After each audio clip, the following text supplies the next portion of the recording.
தட்டை, சீடை, முறுக்கு, ரிப்பன் போகடா, அதிரசம், என்ன வேணாலும் செய்யுங்க. ஒரே ஒரு 5 லிட்டர் இதய மந்த்ரா கடல் எண்ணெய் பேக் ஒரு மாசம் முழுசுக்கும் அத்தனை சமையலும் முடிச்சு விடலாம். இதய மந்த்ரா.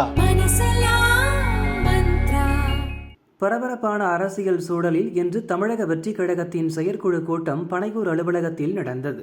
விஜய் பங்கேற்கப் போகிறார் என்ற அறிவிப்பு தொண்டர்களுக்கு குஷியை ஏற்படுத்தியது. எப்படியாவது விஜயை பார்த்துவிட வேண்டும் என்று ஆவடியிலிருந்து மாற்றுத்திறனாளி பெண் ஒருவர் பனையூர் வந்தார். விஜயை பார்க்க முடியாததால் ஆவேசமடைந்தார். 1 வருஷமா எப்படியாச்சும் விஜயை நேர்ல பார்க்கணும்னு வந்து போயிட்டு இருக்க. இப்ப கூட ஆவடியிலிருந்து 2 பஸ் மாறி வர 10 நிமிஷமாச்சு பேசணும்னு. இப்பவே இப்படின்னா ஜெயிச்சாருன்னா என்ன ஆகும் என்று அந்த பெண் ஆதங்கப்படும் காட்சி வெளியானது. எதுக்கு அவரை பார்த்து கேட்டு 1 வருஷமா வந்திருக்கிறேன். இப்பதான் தெரிஞ்சுது அவர் வந்து அரக்கா பறக்கா போடாது. ஆவடியில இருந்து வர 2 பஸ் புடிச்சு வர. அப்ப எவ்வளவு கஷ்டப்பட்டு வருத்திருக்கேன். நம்ம அங்க உக்காந்துக்குமா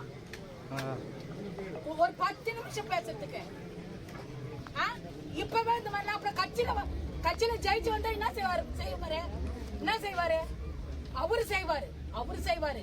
ஏன்னா அவர் கஷ்டப்பட்டு அவங்க கிட்ட நல்லா அசிங்கப்பட்டு அவமானப்பட்டு வாழ்க்கையில முன்னேறி படத்துல நடிச்சு ஒரு ஸ்டெப்பா எடுத்து இன்னைக்கு சூப்பர் ஸ்டார் நடுவுல வந்துட்டாரு. இப்ப வந்து அவர் மனசு மாறி இருக்குது. கடவுள் மாத்திக்கிறான்.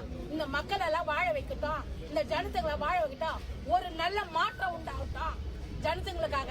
எனக்கே மாற்றத்தினாலுக்கே அப்படின்னா அப்புறம் பார்த்து இந்த காலம் எடுக்கும். விஜயை சந்திக்க விடாமல் கட்சி நிர்வாகிகள் தொடர்ந்து தடுப்பதாக மாற்றுத்திறனாளி பெண் குற்றம் சாட்டியிருப்பது பரபரப்பை ஏற்படுத்தியது.